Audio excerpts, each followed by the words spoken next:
Yo, yo, yo, yo, yo, yo, yo, yo, yo, yo.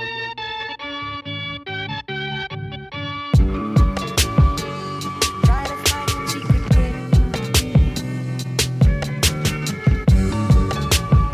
but all they wish you up is shit.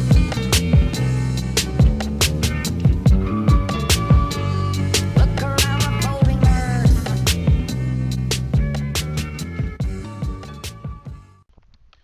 Fuck is up? It's your boy BP. I got this new series called the BigpLAy Spice University, man. I'm gonna be breaking down different schools, what they do well schematically, spice wise, and this is the first one I wanted to do, which is Baylor. Really got dicked over last year, man. They should have been a playoff team. I hated how the season ended out for them. I thought they were one of the top two or three teams in the country. Um, I love this team. I love everything that they do, and it starts with their head coach. If you like scheme, if you like spice, this dude is a spice god, man. Billy Bob Browse, boy, that's my dog right there, man. If I had to start up a team and and have any coach that I wanted, it would be Art Browse. He does a good job of recruiting, spice wise, and he turned this program around, which is what you might need one day. Let's look into kind of what the beginning of the turnaround was for him. 2 out of 5 shot good right there. Start fast, Bill. All right, Bill. Jabba dabba doo! Jabba dabba doo! That's it, baby! Put a fork in it! We're starting our sixth season and really have had a lot of fun over these 5 previous years, and hopefully we'll have some this year. And we've had a lot of great student athletes come through here that have helped kind of change the national image of Baylor, and that was the thing that we started out to do. I mean, when we came here, we wanted to have respect. We wanted to be a credible program. We wanted to be somebody that, you know, people felt like when they played a football game, they'd been in a full 60-minute game, and our guys have brought that to us.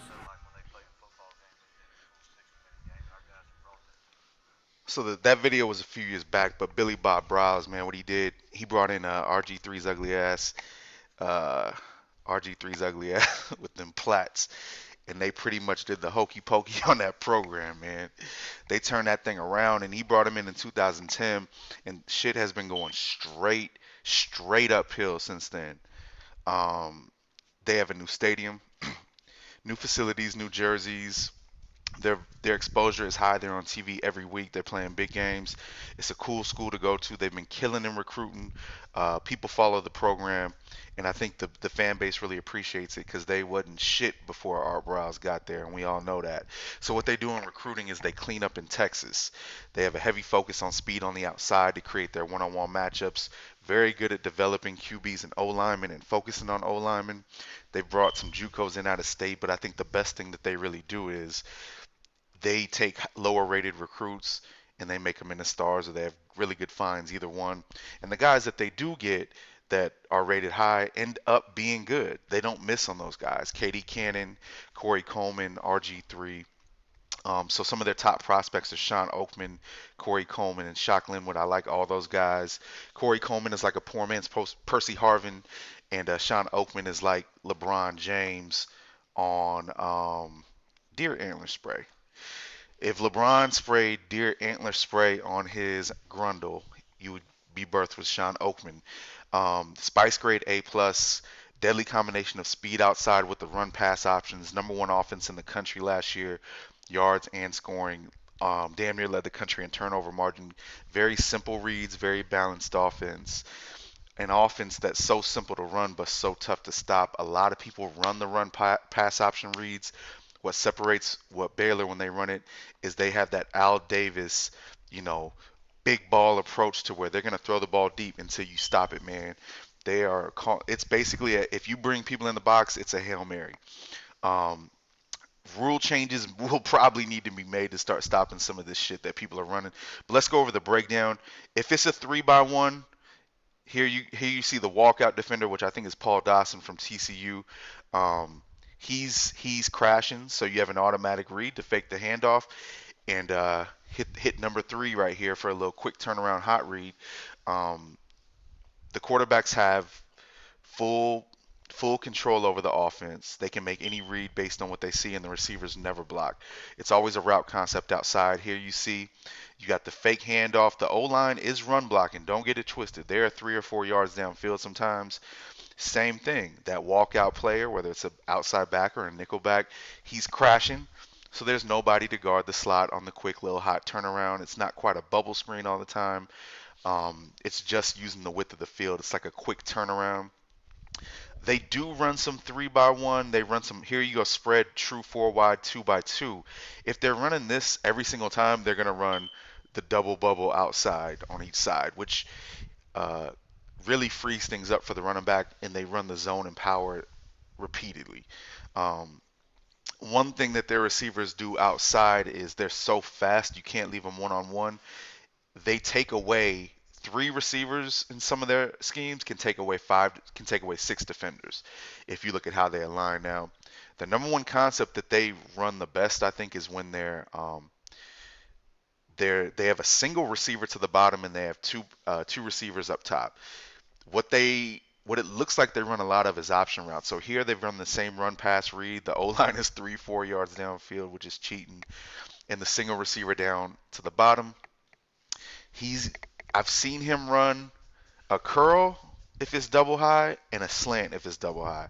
If it's single high, he's going to run the vert. He's going to run by you every single time. And they ran this concept to death versus TCU. They actually have a tight end fullback in the backfield. But as you can see here, it's the same action. Up top, if it's a 2-receiver side, they got the bubble.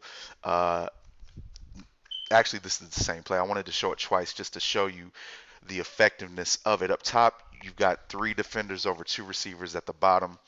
That walkout player walked out to stop the run. You throw the slant behind him.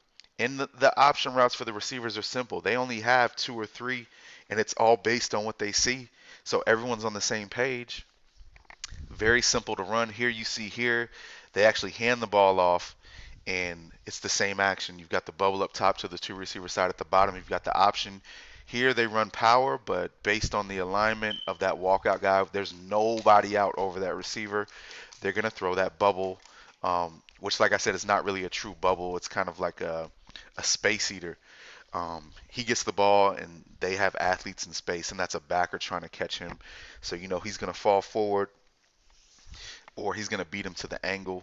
You got to have corners who can really block shed to beat this team, and you got to be able to play press man against 3 receivers that are better than you. Here's the same play over again, as you can see. That backer was trying to help on the run game. You really have to – it forces the defense to play double high and to completely spread the defense out so they don't make these reads, and it's all post-snap. So I know a lot of teams do this. It's very hard to stop, but like I said, the difference is you'll see later in the video when you start taking your shots based on what the defense is doing. Here you go. They hand the ball off again with the exact same action. They've got big running backs that get downfield. Here's the exact same action again. They're going to hand it off again. It's the same formation, same play. It just looks different. Same formation, same play here, except the single receiver at the bottom. I think he has that option to run that curl route, which he does right here. So if that defender, that walkout defender, is going to crash down for the run, it's really a curl one-on-one to that side. Same play here. I wanted to show this again, just so you can see how open everything is. The receivers up top are pretty much just eating up the width of the field. And don't get it twisted. The O-linemen are still run blocking. Some people might be like, how do you know these are not real pass plays? Well, you've got a puller, and you've got the O-lineman going 3 or 4 yards downfield, which really should be illegal. Like I said, you might have to see some rule changes coming up to stop this shit. It's really not fair for the defense, especially when you factor in the tempo of the offense. Same power fake here, except he's going to fake that bubble and hand it off. Great play by the defense. Same action here. Exact same action, except at the bottom, he's got that option route again. Safety stays high, run the curl.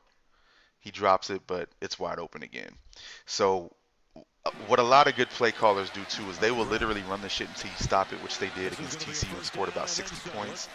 These are about 3 to 4 plays in a row where they ran the same play, handed the ball off, and just said, hey, we're going to run it until you stop it. We're wearing you down. We're just gonna keep running it. Then they walk in the end zone. So this is what sets the whole shit off is the vertical passing game. When you finally start trying to play them one on one with the safety over the slot, excuse me, to get hats in the box. Number one, he got pressed. He's not going to run the curl. He's going to run a vert. And they have three receivers that are all Texas State sprint champions who are all going to be in the NFL. Katie Cannon and Corey Coleman are probably two of the fastest, not receivers, but players in college football. They're both going to be pros, and as you can see, they will take their shots all day long if you play them like this. So if you were a team and you were like, well, we're going to stop their run game since they're so balanced and we're not going to play all that cute shit with them, we're just going to play press man, I'm willing to bet they would throw the vertical concept and just run everyone on a go route every single play. Every single play until you stop it. Because there's no team in the country that can run with these guys. Here's another example of it here. Just run right by you. They go 4 to 5 receivers deep as well. They can rotate guys in and out. Excuse me, same action right here. You have the bubble out to the bottom to that single receiver side up top. What are you going to run? The go route, which means the safety came down, as you can see. He was caught cheating. And you tried to press him and run with him, but you couldn't do it. That is the biggest difference between Baylor and everybody else. So what Browse does is he simplifies the offense. It's communicated easily, and he's got the talent to really make this shit pop. The best, I'm 99% sure most defensive minds will tell you they hate playing against teams who call a game that's not safe, to where they're just not running short routes to complement everything. When they're actually taking their shots based on what you give them, it's a fucking nightmare. And it makes the safeties back up even more. And as you can see here, now you've got the safeties back. You hand the ball back off again and get another 8 to 10 yards. Same route concept here with the option route at the bottom to Coleman, and he just runs right by the corner. They're going to throw that every single time. So I hope you like the Spice University series. I'm going to come back with TCU.